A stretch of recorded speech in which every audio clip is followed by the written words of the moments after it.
Você já foi chamado de chorão, chorona ou o exagerado, exagerada do rolê? Provavelmente, se você é neurodivergente, você já deve ter vivido várias vezes na vida esse tipo de devolutiva das pessoas pela sua hiperresponsividade afetiva. A nossa hiperresponsividade, né, pessoal? Bom dia, Dani, tudo bom? Bom dia, tudo bem? Nossa, eu sou toda. E quando você segura assim a emoção e você vai fazendo, só vai tremendo a carinha assim e vai chorando. Horrível. E aí, gente, tudo bem? Bom dia, Fê. Bom dia. Não, essa coisa é engraçada, porque eu acho que, tipo assim, eu sou mais sensível do que a minha física é parenta, sabe? Aí, tipo assim, eu choro com coisas muito idiotas, tipo filmes e coisas assim. E aí eu sempre ouço a famosa assim, Felipe, você tá chorando? Aí eu, tipo, não. Não! Bom dia, Idi, tudo bom? Bom dia. Eu choro aleatoriamente de manhã, quase toda manhã, assim, quando eu tô ouvindo uma música. E ninguém percebe. Tipo, eu começo a ouvir a música, assim, aí me vem alguma memória, e aí eu fico muito emocionado. E é muito doido, assim, porque com o tempo eu comecei a ficar muito grato por isso. Como quem diz, nossa, que privilégio eu poder ter vivido essas coisas para sentir essas emoções. Minha vida poderia ter sido muito menos intensa. Então, tem os momentos que eu só me julgo e falo, para de chorar e sentir tudo tão intensamente. Mas, enfim, Mas aí você teve que intensidades. chorar em silêncio, né, Idi? Porque você chora na frente dos outros, fica aquela coisa do tipo, o que que você tá sentindo mesmo? Por que que você tá Ah, desse é. jeito, né? Aham. Não, cada vez mais eu percebo que eu tenho muita dificuldade de chorar em público, demonstrar minhas emoções, e isso se expressa muito na coisa do corpo mesmo. Até no dançar. É muito engraçado que quando eu danço em festa, sempre chama a atenção, porque eu danço de jeito muito estranho. E pra eu dançar, eu tenho que estar me sentindo muito à vontade, porque eu realmente mexo o corpo inteiro, assim. Ou seja, é exagerado em todos os sentidos, né? O pouco que a gente tá falando antes de começar esse episódio. Às vezes pode parecer que certos temas são repetitivos, né? Mas que na verdade eles são só, como você estava falando ali, né? Recortes de um guarda-chuva maior. E que às vezes a gente cria esses termos e fala deles não para fazer a coisa ficar encaixotada, mas sim para poder ter oportunidade de falar certas especificidades que vão acontecendo. E a de hoje é isso, né? Hipersensibilidade afetiva. Então, isso teria uma conotação já de estar ligado a relacionamentos ou não? A hiperfixação afetiva, o nosso masking, sem dúvida, isso com certeza bascula um bom bocado os nossos relacionamentos afetivos, sejam eles amorosos, no sentido romântico, namorado, namorada e tudo mais, seja nas amizades, nas relações de trabalho e tal. E a gente está começando aqui, a gente começou a falar de choro, né, dessa coisa da emotividade nesse sentido, ok, que é uma das questões, mas a gente tem que pensar que isso tem a ver com qualquer um dos nossos afetos, sejam os negativos, os positivos, a alegria, o ciúme, a raiva, o tesão, quer dizer, tudo que a gente sente vem no hiperlativo, né, aquela velha história que a gente fala. Inclusive, vamos convidar aqui as pessoas para, né, ouvirem esses episódios em que a gente fala sobre isso, e a nossa hiperfixação afetiva, o masking, o unmasking, que tem tudo a ver com isso. Mas acho que hoje a gente quer falar um pouco especificamente sobre isso, né? O nosso modo de ser afetivo e como isso pode interferir nas nossas relações.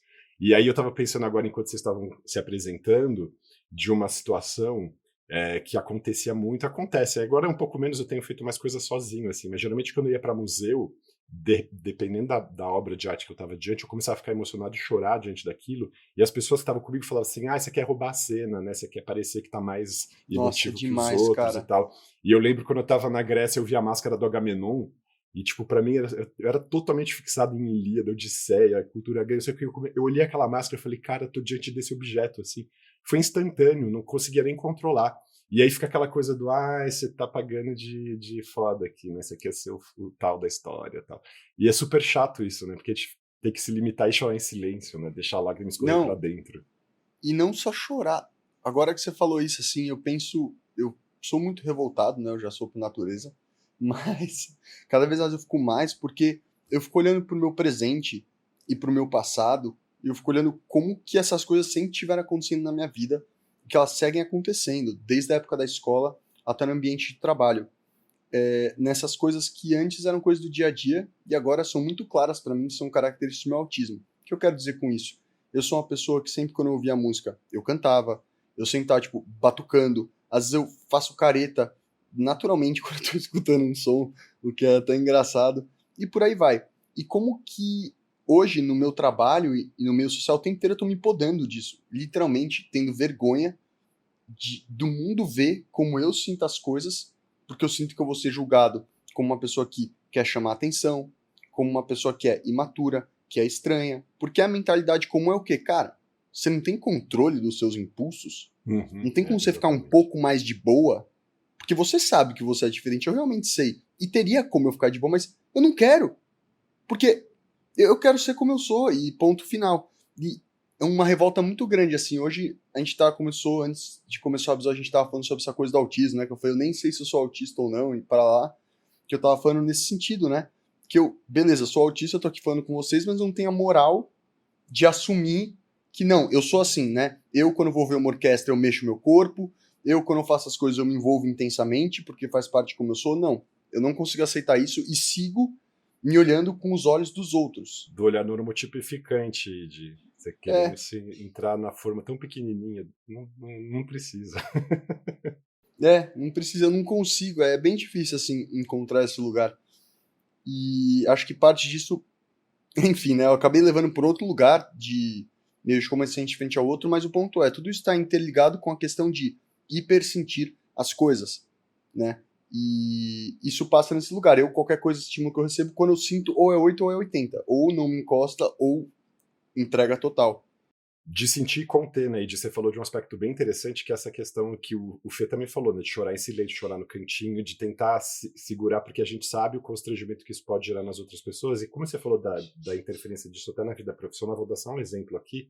Quando eu estava na residência, 2 exemplos do quanto isso interfere. Um que me moveu por dentro e outro que veio de fora, o comentário.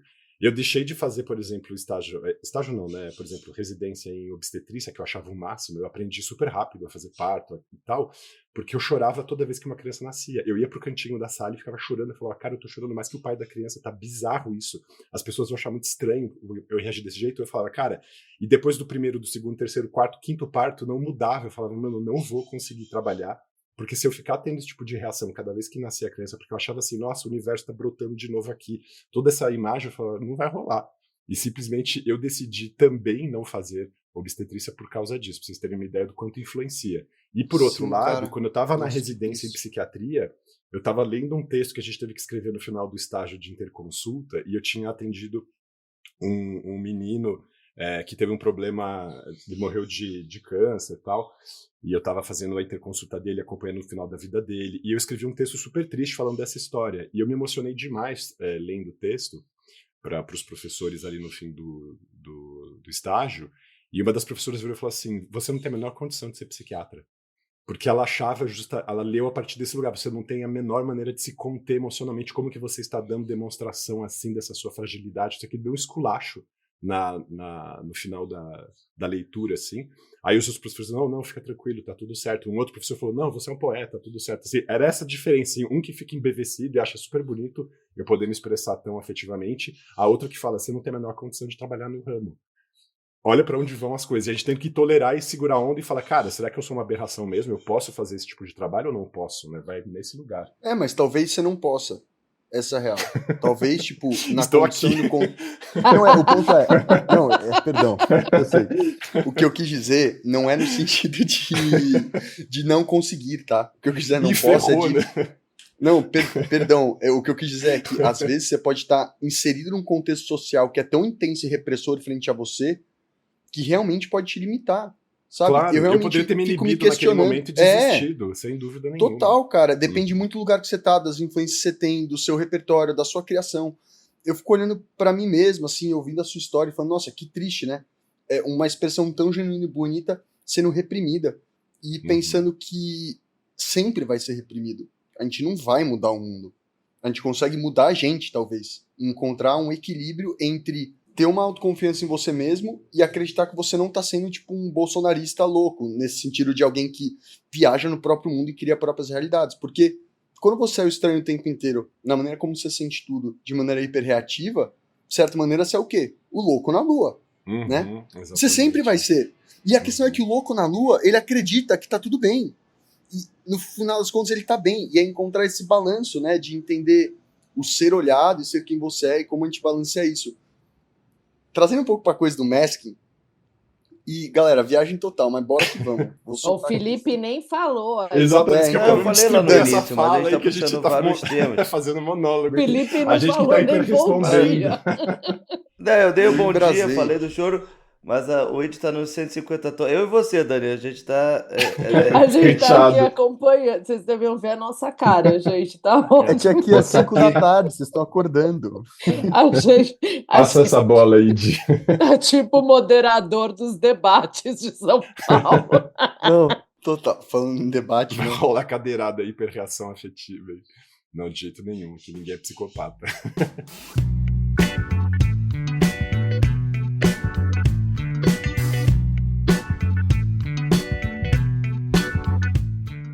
Eu vou falar, vou puxar um pra Dani nesse quesito. É que tem também esse caso de, tipo, homem e mulher, né? Coisa em relação à expectativa de emoções muito claras, assim. Eu acho que tem médio. Tem o homem e mulher, de modo muito óbvio. E no meu caso tem o pai, né? Que, tipo assim, quando você é pai, você passa a ter também direito poético de certas emoções específicas, sabe? Então, tipo assim, tem um mix de coisas, mas esse negócio, e eu até brinco, tipo, pra mim chorar é tipo uma coisa muito.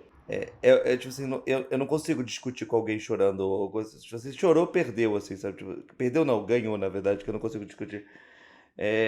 Então, tipo assim, eu acho que chorar tem um simbolismo muito forte em todos os aspectos assim, até na cara do físico, tipo, lá, tipo assim, eu acho que é, é difícil argumentar contra isso e é difícil, tipo, esconder isso, porque, tipo, todo mundo.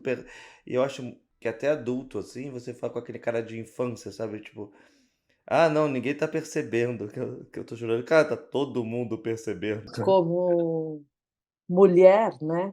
Também nesse sentido, como durante, por exemplo, durante a minha vida, eu quis me afastar, obviamente, desse lugar de fragilidade da mulher, né? Eu fui muito, vamos dizer, educada e, e empoderada pelos meus pais, tipo, você vai ser o que você quiser, você não depende de ninguém, não nesse discurso, mas eu estou resumindo aqui para vocês. Eu não fui uma mulher que foi criada para casar, olha, agora você tem que ser bonita e ser cortejada, e esse tipo de coisa. Eu não fui criada para ser essa mulher, né? Tanto é que aí isso é outro episódio que a gente pode falar também de como é essa conexão com isso. Mas a gente acaba tendo que se afastar um pouco desse lugar e chorar, e estar um pouco nesse chapéu da mulher fragilizada, né? Culturalmente.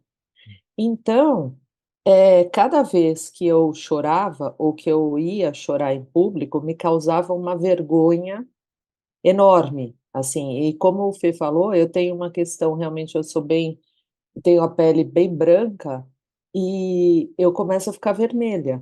Então, assim, a pessoa já vê que eu vou começar a chorar. Então, eu me sentia muito vulnerável, porque se falar assim, bom, acabou todo o esforço que eu fiz para ser uma mulher forte, vai acabar aqui agora. E essa emoção vem, por exemplo, quando a gente vai falar em público, ou quando vem um agradecimento especial e merecido por um trabalho que você fez, ou por algo que você desenvolveu, ou por uma ajuda que você deu para a pessoa, e aí acontece isso, você quer desmoronar, e você não tem como disfarçar. E aí eu sou igual o Fez, e você começa a chorar, parece que você assim, tipo, aí não tem mais o que fazer, não tem nem como você continuar a conversa. Ultimamente eu tendo um pouco mais de, obviamente, de capacidade de lidar com isso, muitas vezes, se eu percebo que eu vou entrar nesse lugar de chorar, de muita emoção, eu falo, olha, e que geralmente à noite, mais quando eu estou cansada e tal, eu falo, olha, gente, vamos falar amanhã, vamos conversar depois e tal. E aí eu tento ficar comigo mesmo e entender isso.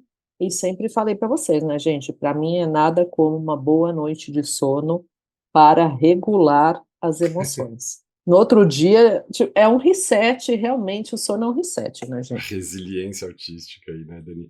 Dani, sua fala me faz pensar na questão do quão mais difícil é a gente observar o autismo em meninas, mulheres, porque muito também do comportamento feminino é esperado realmente que as meninas sejam sensíveis, delicadas e chorem mais e tal. E aí, se os meninos são desse jeito, já fala, opa, tem alguma coisa errada com ele, vamos tentar ver o que está acontecendo. Aí já enfia os meninos para tentar fazer o diagnóstico. E isso é um movimento clássico de lá atrás, a gente vê aquela questão dos meninos brancos, não sei o que, serem mais observados como autistas do que as meninas, e hoje essa cena está virando. Mas muito por isso também, porque isso gera uma confusão em que isso invisibiliza o autismo dessas meninas e dessas mulheres, porque, não, as mulheres são sensíveis mesmo, é assim, né?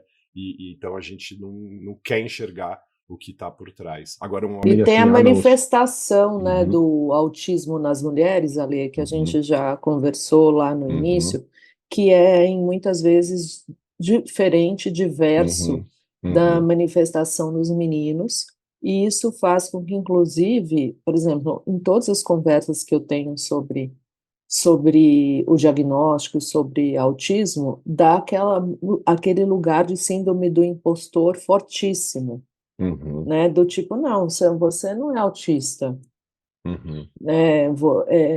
Porque você não tem esse conjunto de características que são mais percebidas no autismo nos meninos. uhum, Eu uhum, acho que principalmente essa articulação de fala que eu uhum. não tenho. Eu acho que eu sou muito empática, eu sou divertida, mas eu não tenho articulação de fala para ficar falando igual vocês, 5 minutos, falando brilhantemente, entendeu? Uma Lisonjeado. coisa que Muitas faz Agora foi um vezes. elogio, total obrigado, sentido. Dani. Obrigado, porque muitas vezes eu sinto que eu estou falando retardadamente. Retardadamente. Mente. Ô, posso fazer um parênteses? Que não tem nada a ver com o episódio, mas acho que é muito legal quando a gente pode aproveitar durante a nossa gravação coisas do nosso autismo que estão em cena e essa dificuldade, né? Que eu sempre estou falando aqui, pelo menos que é muito minha, que é de se afirmar em como eu realmente sou. E enquanto a gente está gravando esse episódio, quem está ouvindo não sabe, mas a gente está com a câmera do Zoom ligada. E eu, quando eu quero realmente me concentrar em algo, eu gosto de, tipo, fechar o olho e ficar ouvindo só aquela voz. E aí, na hora, eu não consegui fechar o olho, porque eu imaginei que um de vocês poderia estar me olhando, pensando que eu não tô dando a mínima. Aí eu já ia me sentir um macho otário, porque era uma Dani falando que é uma mulher e não sei o quê. E eu tava nesse lugar agora, enquanto a gente grava esse podcast, galera. Olha que Maravilha. louco. Nem no meio de Uhum, vocês eu consigo me naturalizar. Então, uhum.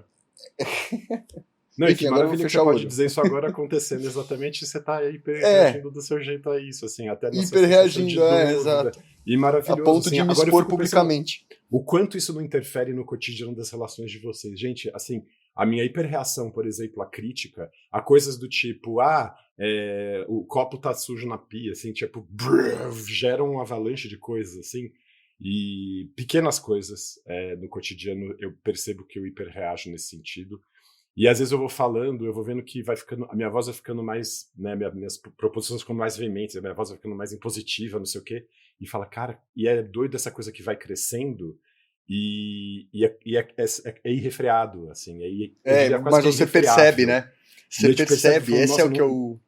e você fala, cara, eu não tô conseguindo ter as rédeas da coisa aqui, isso tá gerando essa resposta. Geralmente tem que parar, dar um tempo pra coisa baixar, tentar mudar de lugar afetivo, vou fazendo uns movimentos assim.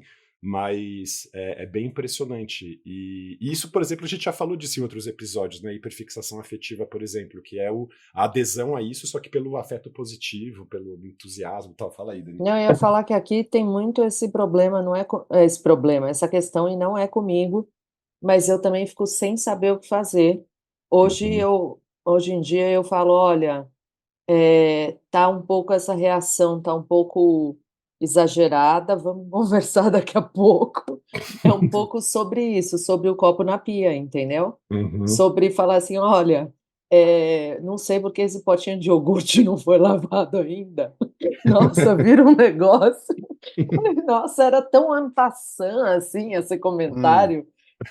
Mas Não precisa sabe o que que é desencadear o fim da interessante? relação, né? Exato, mas Fica tudo uma você sabe que eu hecatombe, acho né? que isso é legal para a gente ver como a nossa fala, a gente vai cuspindo coisas, cuspindo crítica ao longo do dia sem pensar muito, Uhum. né? E não percebemos como isso atravessa as pessoas de maneira diferente. Uhum. É o famoso, olha, você tem que pensar para falar, não pode falar qualquer coisa, né? E Só que muitas não, vezes a né? gente fala qualquer coisa. Eu falo, quer dizer. Mas essa é a questão. Felipe, você falando em falar, o Felipe hoje, gente, Não tá vocês falando. não estão vendo, mas o Felipe é um novo homem hoje, com os seus cabelos e barbas Mas então, puxando aparados. exatamente esse Rosados. tema que você falou pra Mas, mim. mas eu queria deixar meu depoimento que estava bom do outro jeito e nem sei por que que ele fez isso, mas tudo bem. Então, mas Porra, aí temos que que tá, fazer eu sou um antes e marqueteiro. depois e colocar uma votação no Instagram. Ia adorar. Mas eu sou marqueteiro, e aí a gente tem que saber no marketing da vida do que imagens, roupas, simbolismos, tudo passam mensagens, né? A gente pode não querer passar mensagem, a gente pode achar que vale a pena mudar o mundo e tudo mais, mas na verdade passa mensagem. Por exemplo, ontem tive a visita, a semana toda teve visita internacional. E a galera tava conversando sobre qual roupa a gente ia usar pra ficar, tipo assim, eu vou pro trabalho sempre igual, é calça jeans e camisa polo. E aí, ontem na minha apresentação, eu tava de camisa social. E aí tava a galera do trabalho me zoando porque eu tava um ET para eles, né? Porque, tipo, eu nunca uso isso. Aí a primeira mensagem é, tá fazendo entrevista pra onde? Aí a outra é aquela piada masculina dizendo, tipo, vai no médico, vai no proctologista. E a. E aí a fazendo a visita internacional. Ah, então tudo bem, faz sentido. Tipo assim, cara, tipo, ó, então hoje eu tô na versão Felipe executivo para passar a imagem global e ela é essa. E aí a parte engraçada é que do meu time são 3 homens. E todos estavam de camisa social branca e calça jeans. Eu falei, cara, e a gente nem combinou. Tipo, parecia que tipo assim, cara, tem que ficar bonito. Esse novo estilo de investimento. E tem que lembrar também que eu trabalho com cosméticos. Então, tipo assim, hoje é uma questão. Eu tenho uma questão de imagem simples. Lá é um pouco até diferente que o padrão, né? Porque a definição do bonito, às vezes, é muito mais no exagero. Não no exagero, assim, é numa expressão forte sua do que isso. Só que como eu não tenho essa parte da expressão, é assim, tipo, uma personalidade muito clara, baseada na minha roupa, cabelo e tudo mais, a única coisa que eu tenho de expressão, e eu recebo reclamação sobre isso, é o fato de eu não pentear o cabelo. E as pessoas falam, eu já recebi esse feedback, assim, cara, vou te comprar um pente. Várias vezes eu já recebi esse feedback. Não, Entendeu? gente, Então, tipo assim, absurdo. não, Eu tô eu acho achando um absurdo, mas absurdo, eu porque não acho assim, eu absurdo. amo as marcas com as quais as marcas da sua empresa, a expressão e a diversidade como elas têm se mostrado, especialmente de uma, e assim, o colaborador se sentir dessa forma dentro de uma empresa que se expressa para o público dessa maneira, eu tô achando o fim do mundo. Mas eu Deixa não aqui acho que é minha da empresa. Essa é a hiperreatividade a esse questão. fato. Não, Mas eu eu não também, acho que é agora empresa, eu eu quero acho que é o falar, minha. universo, é muito mais corporate do que isso. Tanto que se você vai na loja da MAC, tá todo mundo de preto, tipo assim, lá é importante você sentir você mesmo e expressar isso. Em outros lugares é diferente. Quando vem um cara de fora pra cá, a gente tem a imagem do Brasil também. Então, tipo assim, você quer passar uma outra imagem. Você tem Nossa, muitas fazendo coisas, diplomacia. Não, mas é simbolismos. maravilhoso, Fê. É isso, Não, juro. mas tudo bem, mas Exatamente, essa eu é a não tô na minha parada. fase, eu não tô na fase ainda no trabalho de conseguir mudar o outro. Então, tipo, eu prefiro, tipo, ganhar alguns, tipo, não querer entrar nesse assunto. Pra minha roupa não deveria nem entrar, eu tô com uma roupa pra não entrar no assunto roupa, entendeu? Saiba. Entendi, Mas o mas ponto aí foi é, isso. Você teve que se anular, né? Colocar uma Uhum. camisa Ah, que me branca, anular, social. eu tava me achando bonitão também ontem de social. É, mas essa é a parada, eu entendo o que você tá falando, Fê. Demais, mas, cara, eu comecei nesse caminho, sendo, tipo, só do contra e ficando revoltado. Depois eu comecei a ser mais que nem você, como quem diz, que se dane, eu vou só me adaptar a isso, fazer minha grana e no final eu vou estar por cima de todo mundo e não sei o quê. E aí depois que eu entrei no mercado financeiro e basicamente provei pra mim mesmo que eu conseguia estar naquele meio Caxias sendo um ET e que eu prosperava ali, eu fui lá e abri minha própria empresa. E nesse processo todo, agora eu tô voltando lá pro começo. Só que a diferença é que, ao invés de eu só ser revoltado, a minha revolta passa por um lugar do quê? Não, isso não é só uma camisa. Isso é eu falando pro mundo que essa empresa, essa corporação, essas pessoas conseguem ter poder sobre mim a ponto de estar escolhendo o que eu visto. E eu tô aqui fazendo podcast de autismo. Tipo, que incongruência é essa? Eu não tenho a moral de cantar uma música alta que eu gosto e tô aqui falando pra todo mundo que eu sou autista e que eu tenho orgulho disso. Eu não tenho a moral de usar minha roupa, de falar quem eu sou, mas eu tô aqui falando, né? E essa é a grande questão. E aí eu percebo que eu tô voltando a ser revoltado, mas ela passa por um lugar que é o quê?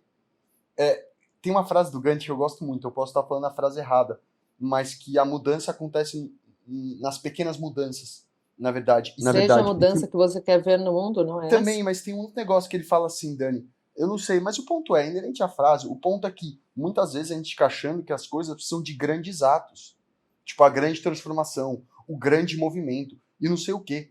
Porque a gente vive no mundo do entretenimento, que o tempo inteiro tá fazendo grandes ciclos de herói onde grandes coisas acontecem. E a gente tem a inocência de pensar que nossa vida, que tem 24 horas todo dia, é parecida com um filme que tem 2 horas e meia. Fazendo a gente... E com isso a gente fica pensando o quê? Que o tempo inteiro a gente precisa de grandes atos heróicos para realmente mudar as coisas. E a gente pega e anula as pequenas coisas. Como quem diz, isso é só uma roupa.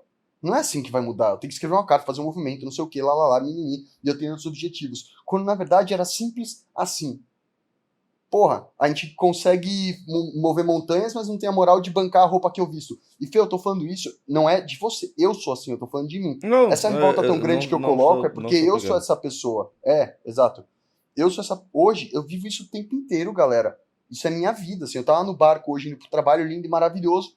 Tava me julgando porque eu tava ouvindo uma música do Bob Marley e pra mim eu precisava cantar aquela linha de baixo pra assimilar ela. Porque na minha cabeça, eu tava o quê? Eu tava literalmente escrevendo aquela música na cabeça. Eu chego em casa e eu toco a música. É assim que eu estudo música. É assim que eu assimilei que eu posso viver contextos que eu tenho deslocamentos grandes e tá estudando o tempo inteiro. E eu não tô conseguindo nem fazer isso a ponto desse julgamento. Então não é só uma camiseta, não é só um canto, é minha hiperreatividade a tudo acontecendo agora. Sim. E a indignação, né? Ale, Maravilha. fala um pouco sobre essa indignação. É assim, eu não Fico consigo louco. conter certas indignações. Tipo agora. Eu não tinha que falar isso, mas eu não consigo. Nossa, e só um parênteses muito bom, que é um contra-argumento que eu venho tendo para as pessoas quando eu toco assuntos delicados, e falo assim, olha, eu tô fazendo isso porque eu gosto de você. Porque acredite, eu gastaria muito menos energia não tendo que te explicar tudo que eu tô sentindo e só falando, boa, vida que segue.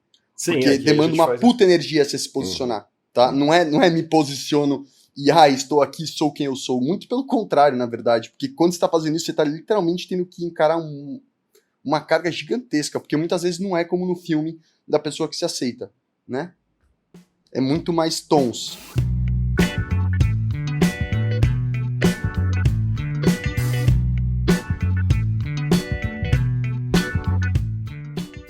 A gente está entendendo como é que a gente expressa isso, porque a gente pode expressar isso imediatamente, ali no momento em que está acontecendo, aí você dá o tom da sua indignação, você dá o tom da sua raiva, o tom da sua alegria, o tom da sua tristeza. A outra coisa é como você vai expressar isso também ao longo do tempo. Por exemplo, nessa história que eu contei do estágio lá da psiquiatria, eu poderia ter na hora me revoltado com a professora, falado por que você está falando isso é injusto, eu nem consigo, eu fico alexitímico ali, eu só vejo que eu estou chorando mais ainda e falo, a professora falou isso. Mas eu poderia ter desistido justamente por causa desse comentário. Falar, não vou ser psiquiatra. O que isso significaria na minha vida? Um monte de coisas. Mas insistir nessa posição e falar, não, apesar de ter ouvido isso, eu sei que eu sou estranho e diferente, eu sei que eu posso ouvir esse tipo de devolutiva, mas eu vou continuar mesmo assim. É indignação, no fim das contas, só que expressa de um outro jeito, que é numa atitude, numa posição. Aí eu tô pensando em outras coisas de hiperreação afetiva. Me lembrei assim, isso é uma coisa que me impede, por exemplo, de assistir telejornal. Eu fico muito reativo às informações, assim, quando eu vejo essas coisas de queimado, eu tenho vontade de chorar cada vez, me dá uma raiva imensa, eu entro no estado de ficar falando rápido, indignado e meio puto, minha mãe já sabe, ela fala, Lê, vai descansar, vai fazer outra coisa, mas eu lembro, por exemplo, quando eu era criança, a primeira vez que eu vi uma imagem de uma onça morta, eu ficava com aquilo na cabeça, chorando à noite sozinho, e não entendendo nem por que eu ficava tão triste de ver aquela onça morta, mas hoje eu sei que a minha agrofloresta, ela é uma resposta àquele choro daquela criança. E que eu estou movimentando isso e deixando aquela expressão acontecer ao longo da minha vida como um eco daquele primeiro movimento. Então, tem essa questão também. E se a gente fica pautado pelo modo como as pessoas falam, controle-se agora, não expresse agora e tal, a gente pode silenciar isso no momento e pode silenciar o eco que isso vai ter na nossa vida no futuro. E eu fico mais atento a isso e cuidando disso, e entendendo que meu compromisso com a medicina justamente vem daí, de eu falar, não, eu quero ser um médico afetivo e afetuoso. Eu quero ser essa pessoa que chora na consulta e tá tudo bem, porque meu paciente vai falar, doutor, você se emocionou, né? Eu falo, sim, E isso não ser um desabono, isso não me fazer menor. Pelo contrário, acredito, assim, me fazer mais empático, me fazer mais próximo. Então, também vejo nesse lugar, assim, como a gente coordena, só que na hora que a coisa está se produzindo, a emergência daquilo é tão intensa que escapa mesmo, e a gente só pode falar, putz, então deixa eu aceitar que eu estou sendo atravessado aqui e deixar isso fluir, porque eu sei que vai passar.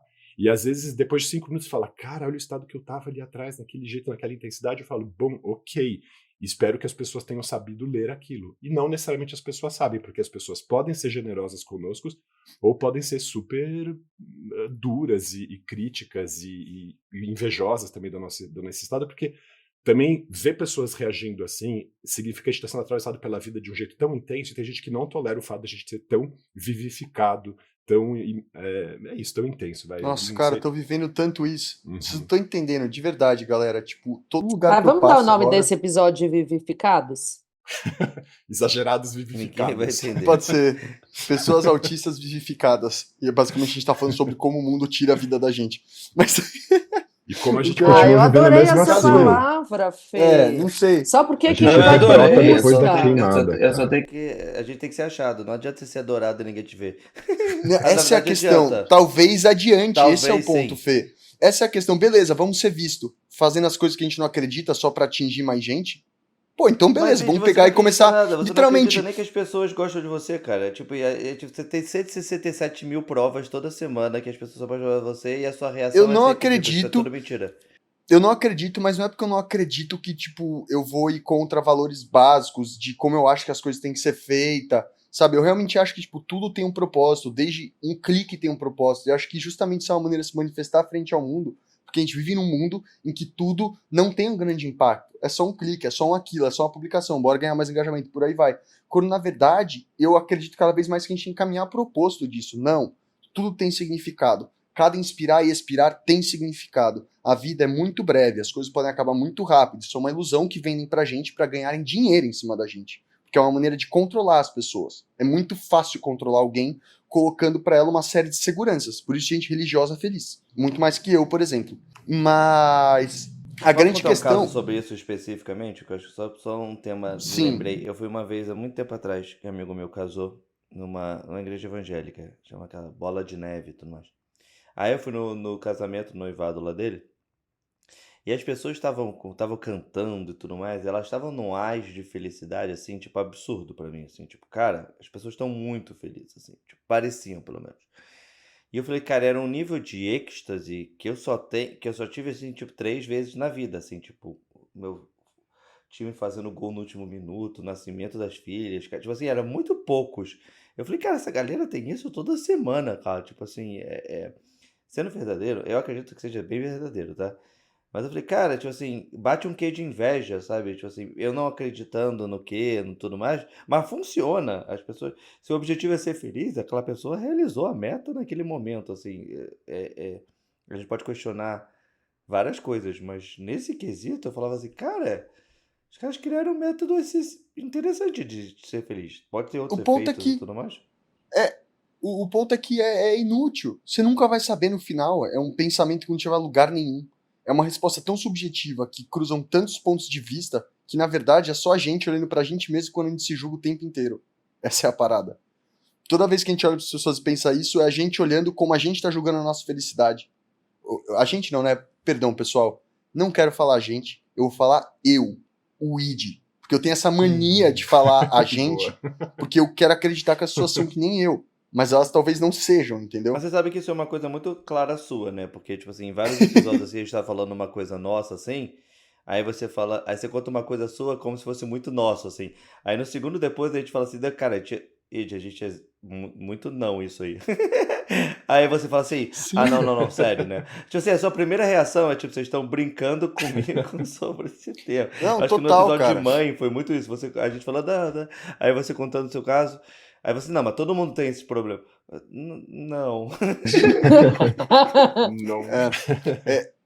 Agora que eu tô tentando escrever um diário e já puxando pro final, né? Tentando anotar isso. Ah, Id, vai sair esse livro? Não, Gente, de o Id é maneira muito alguma. filósofo. Eu Não voto vai em sair você. nunca. Ninguém Vai nunca vai sim, ver isso. vai Não vai, sim, Dani. vai Não sim, dá. tem que Rola uma levar pro pressãozinha mundo. básica.